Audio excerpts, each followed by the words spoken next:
339년 고국 원앙은 세력이 커진 전년과 맞서지 않으며 동맹을 맺고자 했고, 이듬해 태자를 전연에 보내 둘 사이의 관계를 회복하고자 노력했습니다. 하지만 전년은 미천왕 시절부터 자신들과 사이가 좋지 않았던 고구려에 대해 여전히 강경 노선을 취함으로써 342년 약 5만 5천 명의 군사를 이끌고 고구려를 침공하게 됩니다. 그리고 주력 부대 4만은 남쪽으로 진격하게 하고 나머지 15,000명은 북쪽으로 보내 양동 작전을 펼치면서 고구려의 수도였던 환도성을 일거에 들이닥쳐 점거하는 데에 성공했습니다. 북쪽을 방어하던 고국 원앙의 동생 고무가 5만의 병력으로 주력 부대 4만을 방어함에 따라 고국 원앙은 붙잡히지 않았으나 아버지 미천왕의 왕릉이 도굴당했는데, 이때 미천왕의 시신과 어머니였던 왕후 주씨, 그리고 여러 왕비들과 5만 명의 포로가 전년으로 끌려갔습니다. 343년, 전년에게 대패한 고구려는 우선 미천왕의 시신부터 수습해야 했기에 동생 고무를 전년에 보내 신하의 예로 사대하는 한편 수도를 평양으로 옮겨 만일에 대비했고 1,000가지의 보물을 바쳐 미천왕의 시신을 수습해 돌아오게 됩니다. 352년이 되자 전년은 후조를 멸망시키고 화북 일대를 장악한 뒤 스스로 황제임을 선포했는데, 강남의 동진, 관중의 전진과 지속적으로 다투어야 했던 만큼 후방에 있는 고구려와 계속 대립할 수만은 없었습니다. 결국 355년 전년과 조공 책봉 관계를 맺음에 따라 전년은 고국 원앙을 낙랑공 고구려 왕에 봉했고 13년간 억류되었던 왕후 주씨도 송환될 수 있었습니다. 그래서 이 시기 이후로 전년이 중원 공략에 공을 들이게 되면서 370년 전년이 멸망할 때까지 고구려와 크게 부딪히지는 않았습니다.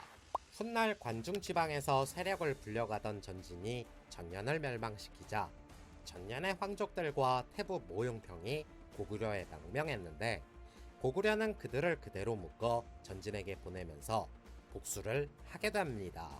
한편 당시 백제는 최전성기를 맞으며 부흥을 이끌던 근초고왕이 재위하던 시절이었는데, 한반도 대부분을 차지하고 계속해서 북상해 영토를 넓혀가고 있었습니다.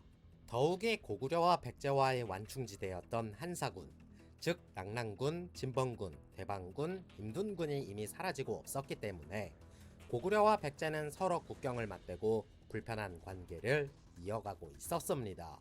결국 전년에게 패배해 서쪽으로 진출할 길이 막혔던 고국 원앙은 남쪽으로의 영향력을 확대하고자 했고, 때마침 근초고왕이 이끄는 백제도 북쪽으로 영토를 넓혀가고 있었기 때문에 두 나라는 서로 맞붙을 수밖에 없었습니다.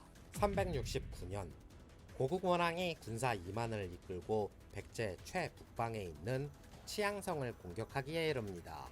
이에 백제 근초고왕도 태자 부여수에게 군대를 내어주고 이를 막게 했는데, 이때 왕의 말을 관리하는 사기라는 사람이 고구려 진영에서 빠져나와 백제 진영으로 도망치는 일이 발생했습니다. 그리고 사기가 부여수에게 고하길 붉은 깃발 군대만 쳐부수면 고구려는 알아서 물러갈 것이라 하니, 부여수는 사기의 말을 듣고 그곳만 집중 타격하게 됩니다. 결국 고구려군은 대패하여 후퇴하였으며 두 나라는 잠시 휴전할 것처럼 보였으나 371년이 되자 이번엔 백제 근초고왕이 태자 부여수를 선봉장 삼아 직접 군사 3만을 이끌고 고구려 평양성으로 진격하게 됩니다. 그리하여 고국 원앙은 친히 군사를 이끌고 나와 이를 막아내었는데, 전투 중에 어디선가 날라온 화살을 맞고 그대로 쓰러졌으며 고국 원앙은 며칠이 지나도 회복할 기미를 보이지 않다가 결국 승하하게 됩니다. 이 전투 직후 고구려와 백제는 서로 왕숙이 되어 같은 뿌리를 둔 부여의 후예들이라는 사실을 잊은 채 약 300년 동안 치고받고 싸우기만 하는 결과를 낳게 됩니다. 아무튼 아버지 고국 원앙이 쌓아놓은 똥은 결국 아들 구부가 이어받아 국왕으로 등극하게 되니 이가 바로 고구려 17대 국왕 소수림왕이 됩니다. 영상이 재밌었다면 좋아요와 구독, 부탁드리겠습니다.